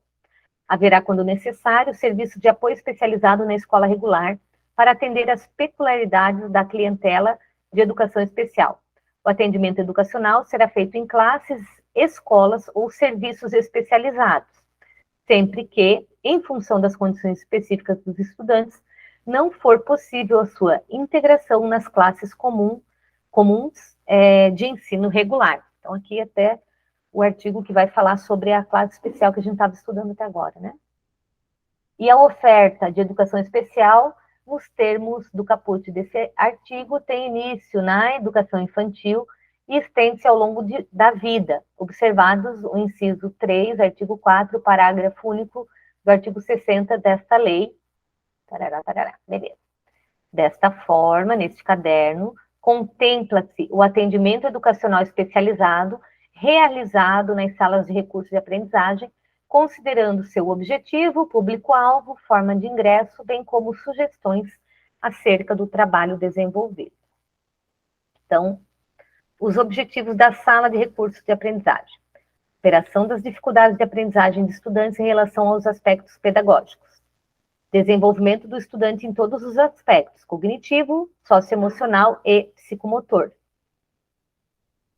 Então, são 2 objetivos. Opa. Eita. A gente destacar, printar, copiar depois, né? Superação das dificuldades e desenvolvimento em todos os aspectos.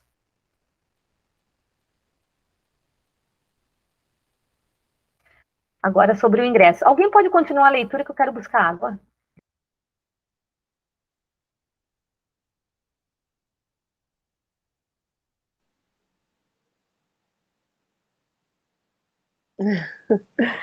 Posso continuar ali, ingresso.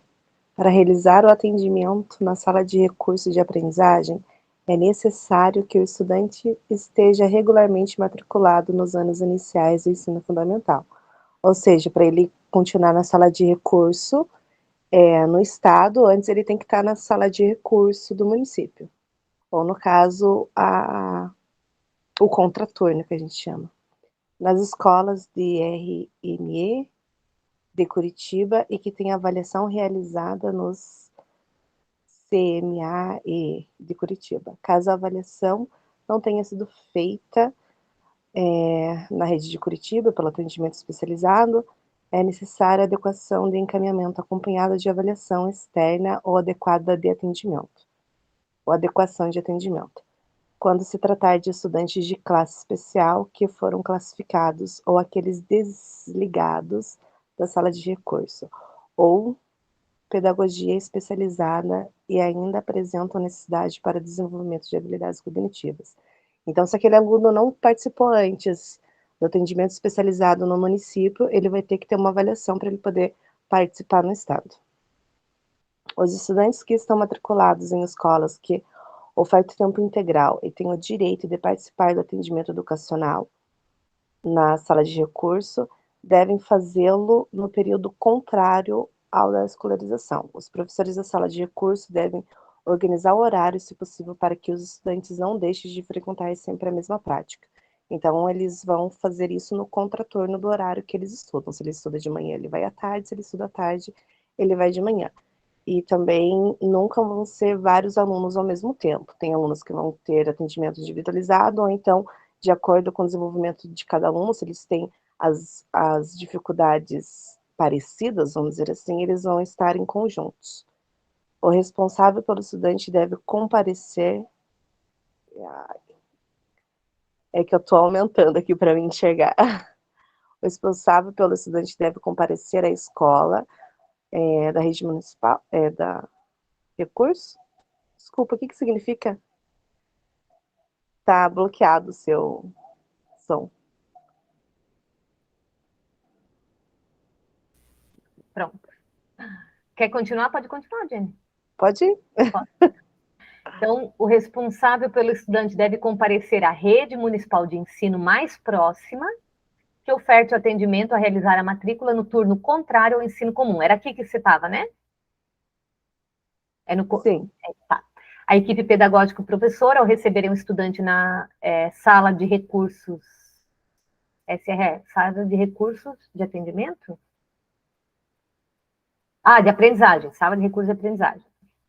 Devem fazer a análise do relatório da avaliação psicopedagógica para definir a organização do atendimento, além de conversar com a família para esclarecimentos pertinentes ao atendimento na sala de recursos. Ao realizar a matrícula na sala, verificar como o estudante vai ao atendimento, sozinho ou acompanhado. No caso de ir sozinho, deve-se solicitar à família que preencha uma autorização. acreditando que está ciente quanto à ida para a sala de recursos sem acompanhante. Pode falar, Elis.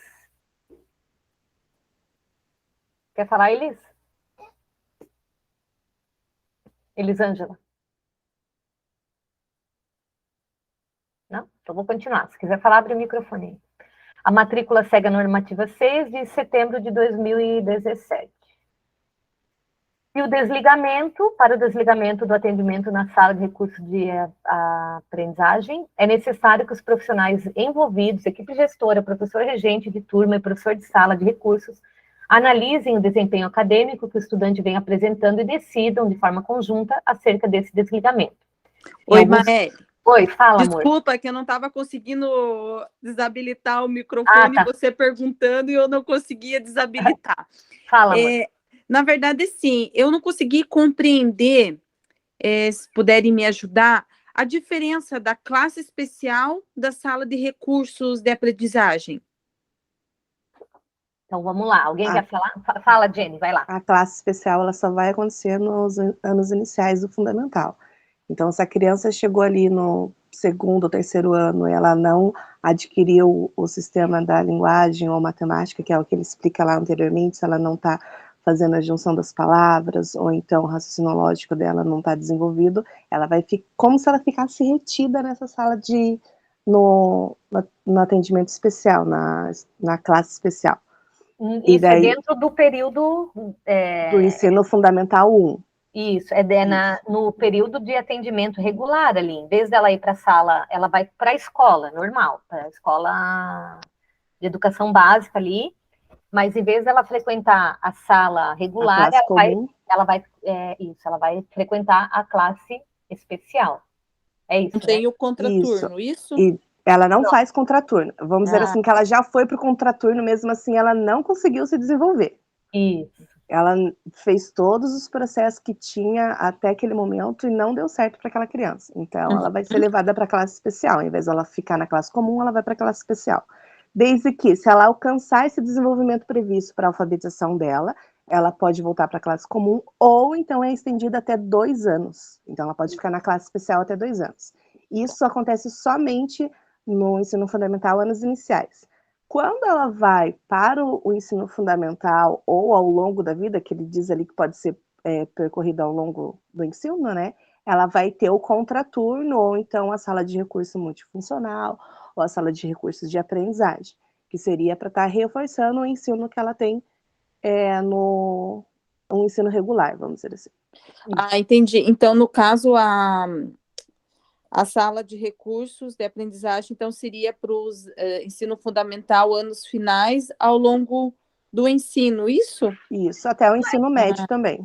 Ah, então, beleza. Obrigada, mas eu acredito que também para o ensino, para as séries iniciais.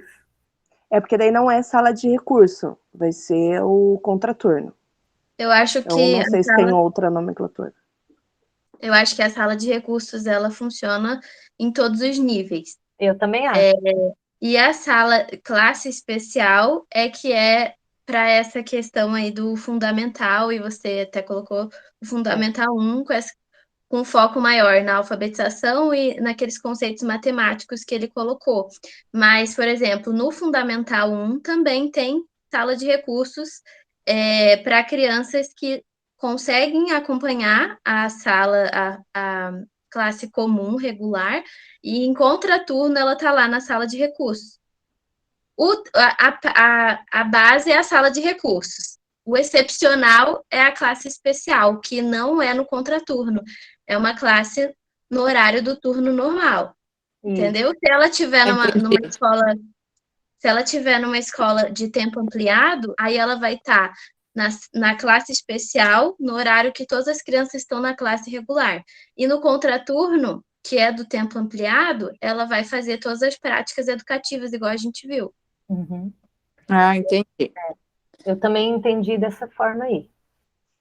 Então tá, muito obrigada, meninas. Vamos lá. Para o desligamento do atendimento na sala de recursos de aprendizagem, é necessário que os profissionais envolvidos, equipe gestora, professor regente de turma e professor da sala de recursos, analisem o desempenho acadêmico que o estudante vem apresentando e decidam de forma conjunta acerca desse desligamento. Em alguns casos específicos, como divergências quanto ao desligamento, o professor da sala de recursos deve entrar em contato com a gerência para a formalização, pois pode ocorrer também conforme as situações a seguir. Em caráter temporário, quando o estudante, por motivo de saúde pessoal ou familiar, fica impossibilitado de frequentar o atendimento educacional especializado, desde que não ultrapasse o período de 30 dias letivos. Se o estudante apresentar 5 faltas consecutivas ou 7 alternadas em um prazo de 30 dias sem justificativa legal. Caso o estudante da rede tenha concluído o 5º ano do ensino fundamental, então ele é para séries iniciais, viu? Também. Porque a partir do momento que conclui o 5º ano, não vai mais frequentar a sala de recursos. Se o estudante for transferido para a escola da rede privada ou estadual. Em todas as situações, o professor da sala de recursos de aprendizagem, junto com a pedagoga que acompanha o programa, deve realizar o registro em ato, informando o motivo do desligamento, e encaminhar via e-mail para a escola de origem o comunicado do desligamento, o motivo e o relatório de desempenho do estudante. E aí, como ocorre o atendimento educacional especializado na sala de recursos de aprendizagem? Diferente do reforço escolar, deve proporcionar aos estudantes condições de aprender e se desenvolver por meio de um conjunto rico e variado de interações, com atividades dinâmicas que promovam mudanças de atitude frente às aprendizagens. O atendimento é efetivado por professor especializado, tendo em vista o trabalho pautado no desenvolvimento das habilidades cognitivas e na metodologia do projeto de trabalho. Então, aqui, uma figura, né, falando, a gente tem que ter aqui no centro os componentes curriculares que vão dialogar com os projetos de trabalho, que a gente já viu anteriormente como funcionam a proposta, e com as habilidades cognitivas para que as crianças se desenvolvam nesses aspectos. Para que socorra a interação professor-estudante é muito importante. Helven, olha a minha rota fonológica aí sendo ativada. Feuerstein, professor de psicologia educacional, nos ensina que a aprendizagem deve ocorrer no desenvolvimento da autonomia e da inteligência do estudante. Sendo assim, o professor, como mediador, incentiva e motiva os seus estudantes a serem mais autônomos. Feuerstein identifica 12 critérios que qualificam a experiência de aprendizagem mediada. Legal, vou pesquisar sobre isso aqui também. Os 3 primeiros critérios são características que devem estar presentes no ato mediado, para que uma interação possa ser identificada como uma mediação. A primeira é a intencionalidade e a reciprocidade, quando o professor faz todo o possível que o estudante aprenda. A segunda é a mediação do significado, em que o professor ajuda o estudante a associar as informações construídas. A terceira é a transcendência, aquilo que o estudante aprende em uma situação e consegue realizar em outra. Eu quero fazer uma pausa para anotar que eu achei interessante, quero pesquisar isso. 12 critérios. Experiência de aprendizagem mediada. E o nome desse Helven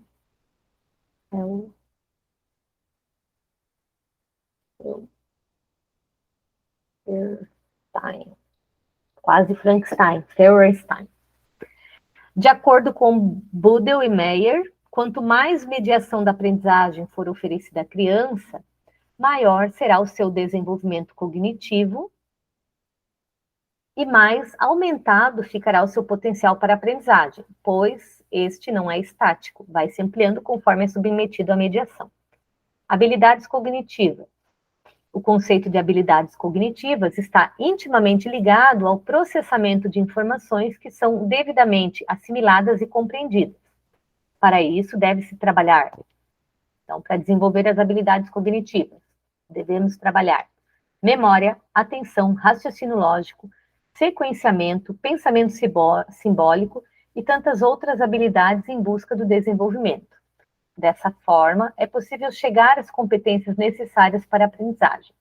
É essencial que na infância sejam desenvolvidas atividades nessa área, principalmente quando se trata de pessoas com deficiência ou transtorno de aprendizagem, pois trabalhar habilidades cognitivas auxilia no desenvolvimento da criança. Ao brincar, a criança potencializa o seu desenvolvimento social, físico, intelectual e afetivo, e é por meio das atividades lúdicas que ela desenvolve a expressão oral e corporal, integra-se na sociedade e constrói o seu próprio conhecimento. Então, aí o conceito de brincar, a gente tem observado em todos os documentos, agora que a gente está estudando o último, né, da rede, a gente viu do ensino fundamental, educação infantil, tempo ampliado e agora o da educação inclusiva. A ênfase que eles dão, né, para o valor que eles dão para o brincar, para o desenvolvimento infantil, né? Em todos os documentos eles destacam aí a importância do brincar para o desenvolvimento da criança. Na sala de recursos de aprendizagem, o brincar contribui não só para o desenvolvimento das habilidades cognitivas, como também para o desenvolvimento da comunicação e da construção do pensamento da criança, auxiliando assim na superação das dificuldades de aprendizagem. Segue o quadro com algumas habilidades cognitivas para aquisição da aprendizagem. Eita, tá de lado. Eu vou ler os principais aqui, depois a gente, né, cada um estuda aí, fica difícil da gente estudar de lado aqui. Então, ele vai tratar sobre a habilidade cognitiva relacionada ao esquema corporal, lateralidade, organização espacial e organização temporal. 4 habilidades cognitivas. Vai trazer o que é, quando não desenvolvida, e sugestões de brincadeiras, né, e experiências que as crianças podem viver, principalmente brincadeiras aí, para desenvolver essas habilidades. Tem mais aqui, ó, não são só 4. Ritmo, percepção visual, percepção auditiva, coordenação motora fina, coordenação visomotora, coordenação motora global, análise e síntese, consciência fonológica, raciocínio lógico. Então, cabe aí a gente depois dar uma olhada com mais atenção a todas essas habilidades cognitivas e possibilidades da gente desenvolver com as crianças por meio das brincadeiras. Projeto de trabalho. Então, o trabalho com projetos é considerado como um dos encaminhamentos mais adequados a serem adotados na sala de recursos de aprendizagem. Então, se vira uma pergunta lá, né? Qual é a metodologia de trabalho aí adequada para a sala de recursos de aprendizagem? A gente vai lembrar que são os projetos de trabalho. Ao desenvolver um projeto de trabalho, o estudante encontra situações de investigação e de pesquisa que possibilitam o desenvolvimento de competências, habilidades e conhecimento em diferentes componentes curriculares, com maneiras diversas de aprender, tornando-as significativas. Tem que fazer sentido para as crianças, né? Para realizar esse tipo de projeto, seguem algumas etapas. Determinar com o grupo o tema a ser desenvolvido, problematizar, descrever hipóteses e o que deve ser descoberto pelos estudantes, são as perguntas, né, que queremos aprender aí. Definir etapas, planejar e organizar ações, escolher os assuntos a serem pesquisados, estratégias do trabalho e período com cronograma de realização, realizar os ajustes necessários após cada etapa de trabalho e fazer o fechamento do projeto, propondo uma produção final que dê visibilidade a todo o processo vivenciado. O projeto de trabalho surge a partir das características, particularidades, interesses e necessidades apresentadas pelos próprios estudantes. Sendo assim, nem sempre os grupos de atendimento devem desenvolver o mesmo tema ou assunto, né? Então, cada grupo vai ter ali os seus interesses, e aí para cada grupo um planejamento diferente, um projeto de trabalho diferente. Segundo Barbosa, ao desenvolver o projeto de trabalho, vários aspectos devem ser considerados no processo de aprender. Integração de várias áreas do desenvolvimento na execução do projeto, busca de conhecimentos prévios para integrar aos necessários no momento, desenvolvimento de habilidades metacognitivas durante todo o processo, organização do vínculo afetivo com a aprendizagem, exercícios das estruturas cognitivas em situação de aplicação prática do conhecimento, introdução da criatividade na realização do projeto, busca de soluções diante das frustrações que aparecem entre o planejamento e o executar, utilização da leitura escrita como instrumento de aprendizagem, avaliação dos resultados, fazendo-se a relação destes com as dificuldades existentes de aprendizagem. Desse modo, o projeto deve ser bem articulado e é importante que o professor proponha questões como forma de incentivar os estudantes a buscar soluções, construindo assim um vínculo positivo de aprendizagem. Como está organizada as salas de recursos de aprendizagem? Na sala de recursos, atende-se no máximo 30 e no mínimo 10 estudantes. Nossa, até 30? É uma sala grande, hein? Grande, né? Bastante, né? Nossa, eu achei que não fossem tantas crianças. Mas só que você Mas viu não é ao que mesmo tempo. Não é ao mesmo tempo. Cada Não. atendimento... não, tá aqui, ó. Opa, eita. Eu também levei um susto. Só li a primeira frase, não li a segunda. Cada atendimento realizado em 55 minutos. Isso aqui é importante, ó. Que até aí ele estava, né, em dúvida com relação à classe especial. Classe especial são todos os dias, né? E a de recursos, 2 vezes por semana, 55 minutos. E com 4 alunos. 4. Daí sim, né? Senão não fazia sentido. E a permanência do professor é realizada na quarta-feira. Então, 30 ao longo da semana, dividido aí nessas turminhas, né, de 4 crianças. Então, como se organiza o ambiente educativo na sala? É um espaço onde os estudantes passam a maior parte... A sala de aula, né?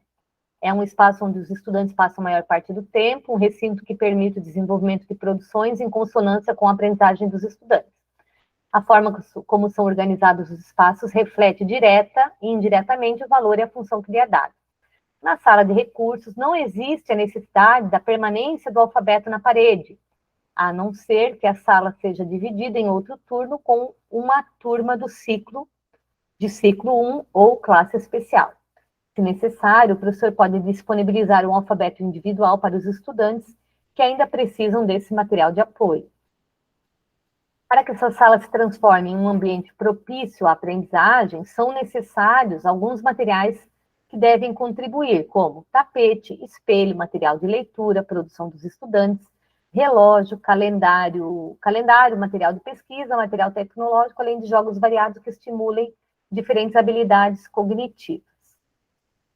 Aí é realizado um plano de atendimento educacional especializado para cada criança, né, que vai ser, onde identifique aí as necessidades educacionais específicas dos estudantes, definição dos recursos necessários e das atividades a serem desenvolvidas, cronograma de atendimento dos estudantes. Então, basicamente, é isso que vai contar o plano de atendimento educacional especializado.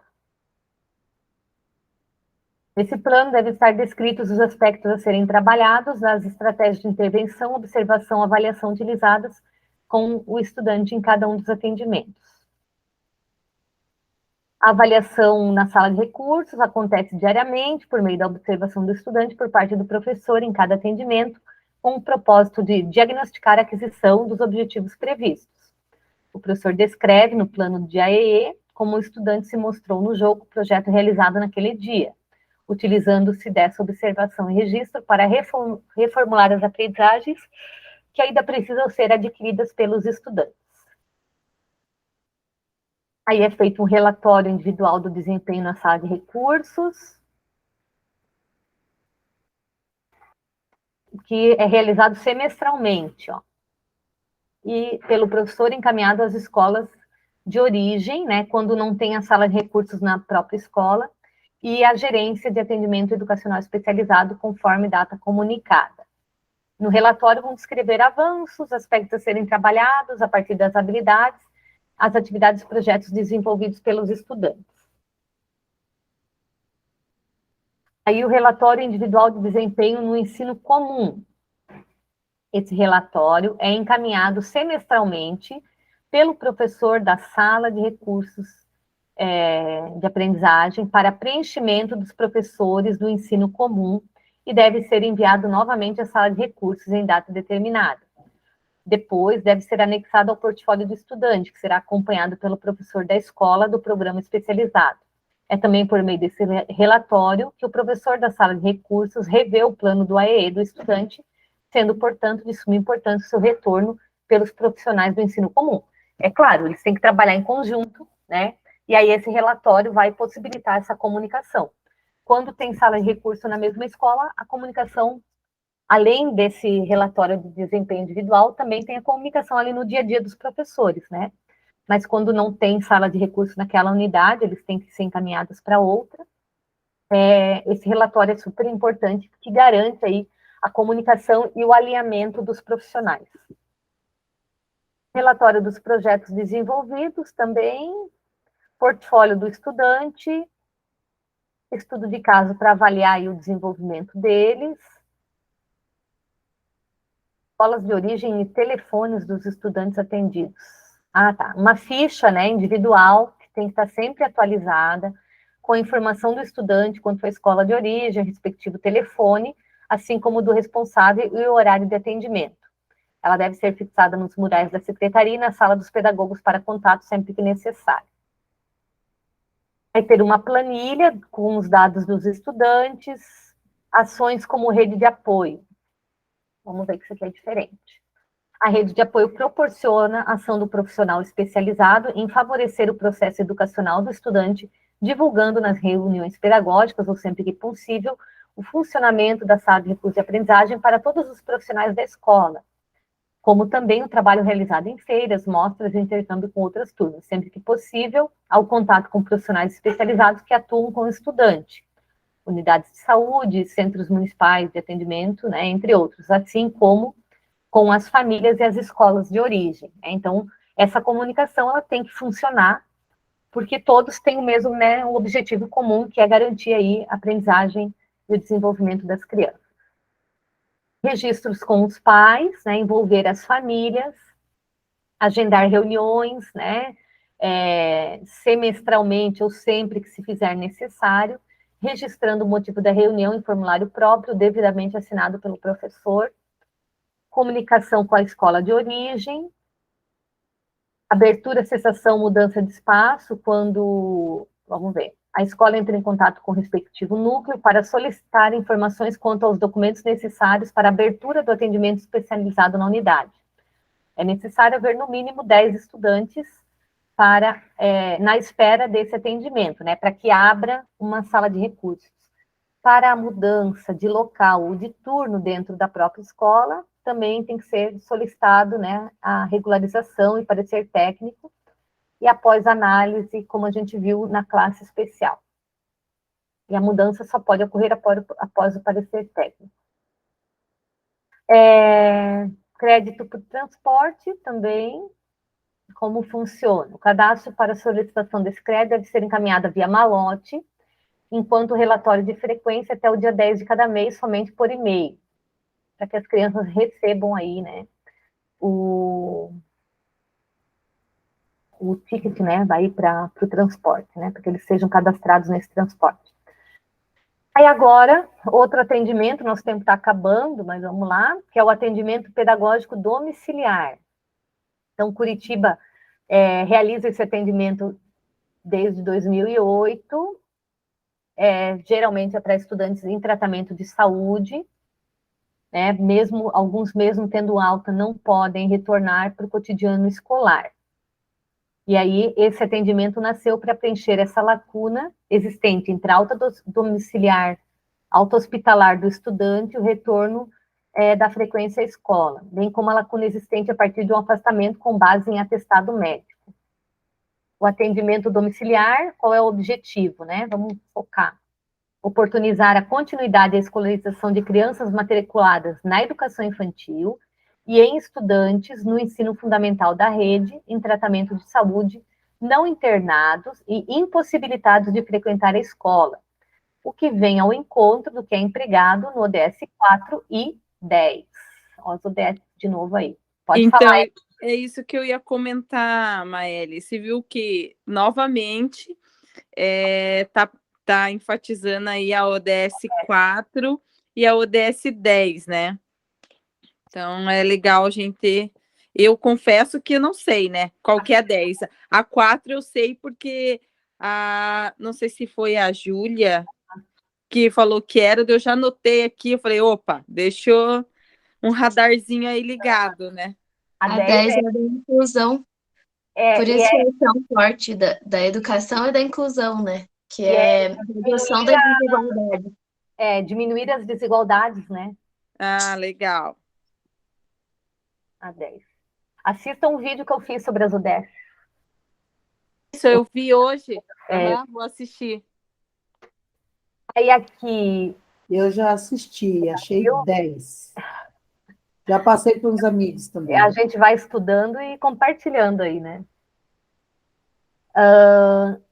O atendimento domiciliar oferece atividades pedagógicas organizadas de forma integrada com a escola, envolvendo o conteúdo dos componentes curriculares indicados pelas unidades educacionais de origem da criança e do estudante, que nesse caso são unidades educacionais da rede de Curitiba. Então, a criança, mesmo estando recebendo atendimento domiciliar, ela tem que estar matriculada numa escola da rede, tá? Aí o profissional vai atendê-la em casa. Mas ela está vinculada a uma escola, né? Ela faz parte de uma escola.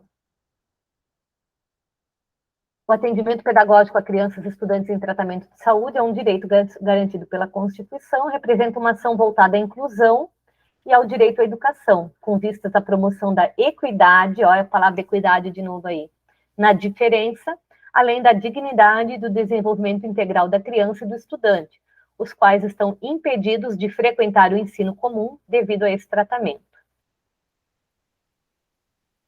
Vamos seguir aqui, então ele vai trazer aqui a legislação, Constituição, né, artigo 215, o ECA, o artigo 4, é dever da família, da comunidade, da sociedade em geral e do poder público assegurar com absoluta prioridade a efetivação dos direitos referentes à vida, à saúde, à alimentação, à educação, ao esporte, ao lazer, à profissionalização, cultura e dignidade, respeito à liberdade e convivência familiar comunitária. Aí ele traz o Plano Nacional de Educação, utiliza o termo atendimento domiciliar pela primeira vez, tornando oficialmente esse serviço conhecido. De acordo com esse documento, o atendimento pedagógico domiciliar é assim considerado: atendimento educacional prestado ao portador de necessidades especiais em sua casa, face à impossibilidade de sua frequência à escola.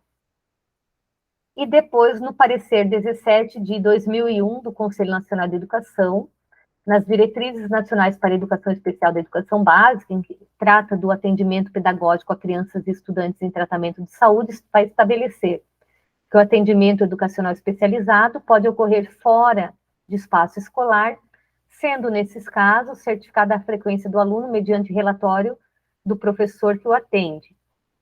Atendimento domiciliar, serviço destinado a viabilizar, mediante o atendimento especializado, a educação escolar de estudantes que estejam impossibilitados de frequentar as aulas em razão de tratamento de saúde que implique permanência prolongada em domicílio.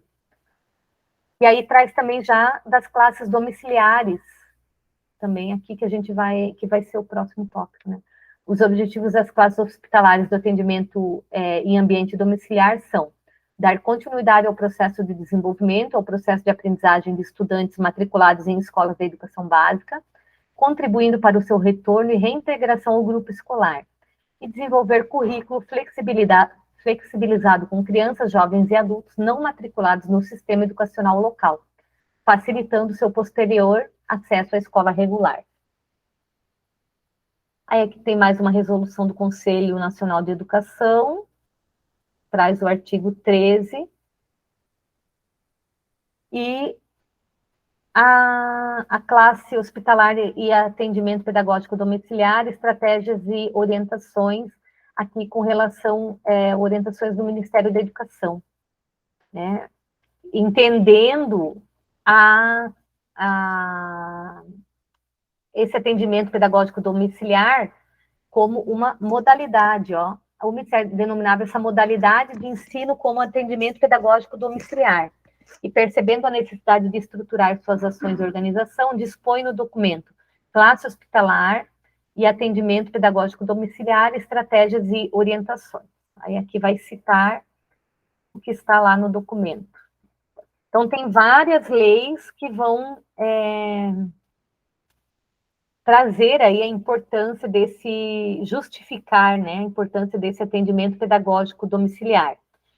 Até no Plano Municipal de Educação ó, de Curitiba, de 2015, também, né, vai reafirmar aí esse atendimento pedagógico domiciliar na meta 4. Meta 4, garantir o atendimento educacional especializado em sala de recursos multifuncionais, centros de atendimento especializado, classes especiais, sala de recursos, escolas especiais, programas de educação hospitalar, atendimento pedagógico domiciliar e serviços especializados públicos ou conveniados, né, tarará, tarará, tarará. Aqui mais uma deliberação do Conselho Municipal. Aí aqui importante, ó. A legislação classifica o atendimento pedagógico domiciliar como um programa da modalidade educação especial. Então é um programa da educação especial, já que essa realidade de atendimento exige modificações, adaptações e adequações complementares ou suplementares dos conteúdos, do encaminhamento metodológico, dos recursos, do tempo, do ambiente onde se dá o espaço educativo e, principalmente, do olhar sensível para as crianças e para os estudantes que passam pelo atendimento, levando em consideração a sua condição de saúde. Aí aqui os objetivos, organização e funcionamento. Não, acho que vamos ter que parar. Não sei se a gente vocês querem concluir outro dia, a gente pode daí olhar com mais atenção aqui a partir dos objetivos.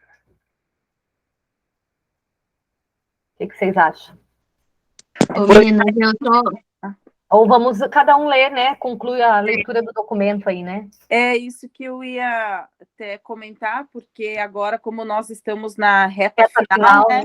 Então, eu acho legal, assim, cada um programar a sua revisão, né? O seu método de estudo, enfim. Seria legal a gente conseguir terminar, mas eu acho que o nosso tempo agora é escasso. Até porque agora, eu acho que ele ia concluir aqui do domiciliar e vai falar do hospitalar, provavelmente, né? Que acredito que não foge muito, né? Isso, é o programa de educação hospitalar. Que não foge muito também do que você leu, assim, sabe? Não vou dizer que é fácil, mas acredito que com a bagagem que nós estamos tendo, a gente consegue compreender e identificar se cair alguma questão nesse sentido, né? Acredito. É só o que faltava mesmo. Hospitalar e finalizar o de... Mas, enfim, acho que a gente dá uma revisada aí, né? Cada um por si. E aí a gente encerra aqui nosso grupo de estudos. Se quiserem, né, estudar mais alguma coisa ao longo da semana aí, talvez revisar alguma lei, a gente pode estar combinando para a gente fazer mais um estudo à tarde aí, né? Vocês que mandam, tá? É só me falar que a gente combina. Pode ser. Não sei qual, eu não me recordo agora os dias que terão lei lá no Solução. Essa semana é prova, né? Vai ser bem focado. E daí o que eu acho interessante é que eu não lembro quais os dias que, por exemplo, na quarta, né? Vai ter o simulado de ECA, LDB e Plano Nacional, um exemplo, né? Aí, de repente, no período da tarde, a gente pode fazer uma revisão em cima desse que a gente